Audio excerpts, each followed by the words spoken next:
Hi there, this is Miss O and welcome once again to my class where learning English is easy peasy.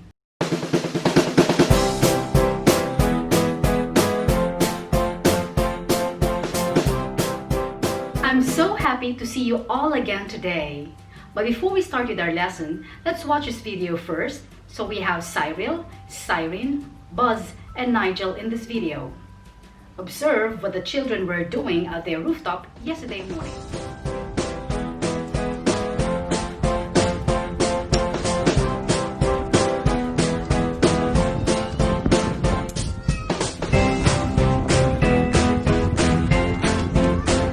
Watch the video again. What were Cyril and Cyrene doing when Buzz approached them? Yes, they were collecting pebbles when Buzz approached them. What were the children doing yesterday morning? The children were playing at the rooftop yesterday morning. Very good.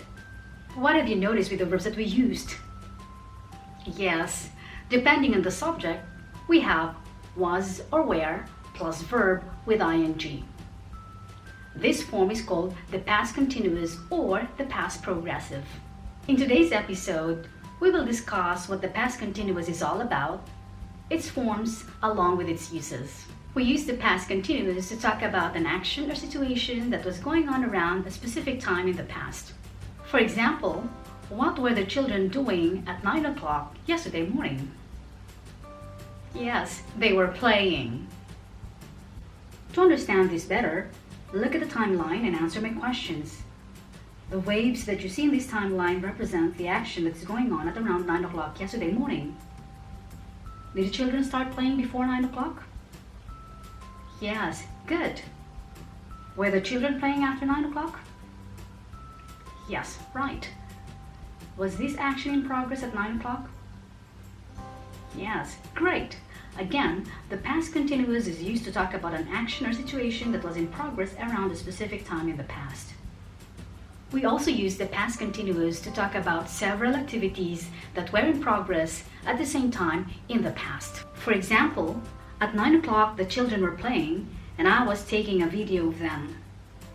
Another sentence is, I was taking a video of the children while they were playing. And the last sentence says, when the children were playing, I was taking a video of them.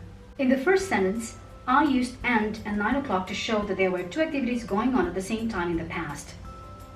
In the second and third sentences, the activities were also going on at the same time, but I used while and when to introduce past time clauses before or after the main clauses.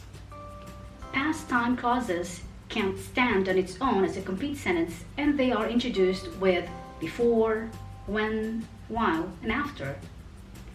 Main clauses, on the other hand, can stand alone as a sentence. Look at the highlighted words in yellow. I was taking a video of the children while they were playing, or you can also say, while the children were playing, I was taking a video of them. I was taking a video of the children when they were playing, or you may also say, when the children were playing, I was taking a video of them. Notice that the past time clause can come before or after the main clause without changing their meaning. If the past time clause comes first, we use a comma to separate it from the main clause. Let's use another timeline for this sentence. Remember that the waves you see here are the actions that were going on at the same time. How many actions were going on at 9 o'clock yesterday or maybe the other day? 2. We have the children were playing and I was taking a video of them. Were the two actions going on at the same time? Yes. Good job! In telling stories, the past continuous is often used with the past simple.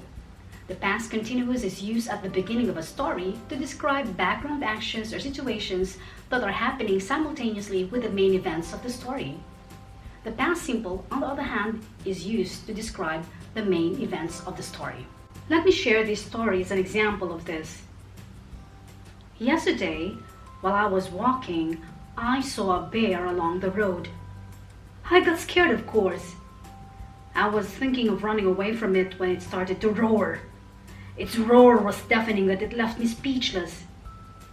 Suddenly, the sky became very dark and the rain fell harder and harder. The bear probably got scared of getting wet, so it ran away towards the forests. Now, let's use the first 4 action verbs to identify the first and the second events of the story. What happened while I was walking? Yes, I saw a bear along the road. So that is the second event of the story. While I was walking is used in the beginning of the story to show the first event or the background of the story. What happened while I was thinking of running away from the bear? Great! The bear started to roar. What is the first event in the second sentence?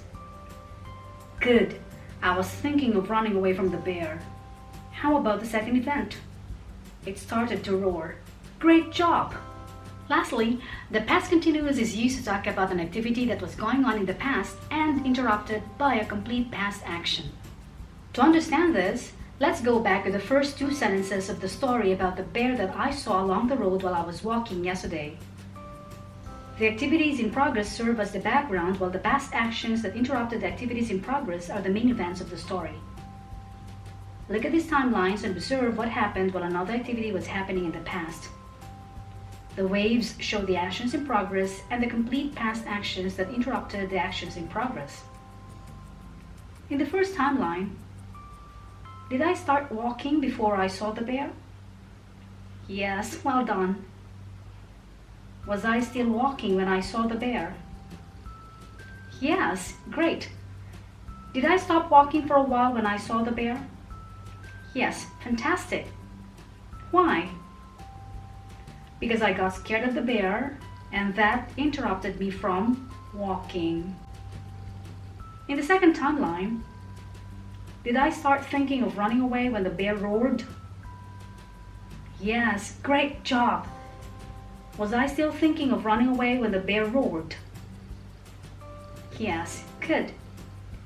Did I stop thinking of running away for a while? Yes. Why? Because my thoughts were interrupted by the loud roaring sound of the bear. Very good. Now, let's talk about how the past continuous is formed in a sentence. For affirmative statements, this is how it looks like. I will use my fingers once again to show the subject, the was or were, depending on the subject, and the base form of the verb with ing. For example, I was playing. You were playing. You may also take a look at this table beside me to understand this better. For negative statements, we simply add not between was or were and the base form of the verb with ing. Again, using my fingers, we have the subject, was or were, not, and the base form of the verb with ing. For example, he was not playing, or you can also say he wasn't playing. Another example, we have we were not playing, or you can also say we weren't playing. For yes/no questions, we just have to switch the subject and was or were followed by the base form of the verb with ing. Since these are yes/no questions, we commonly use the rising intonation. Repeat after me. Was she playing yesterday morning? Were you playing yesterday morning? Well done.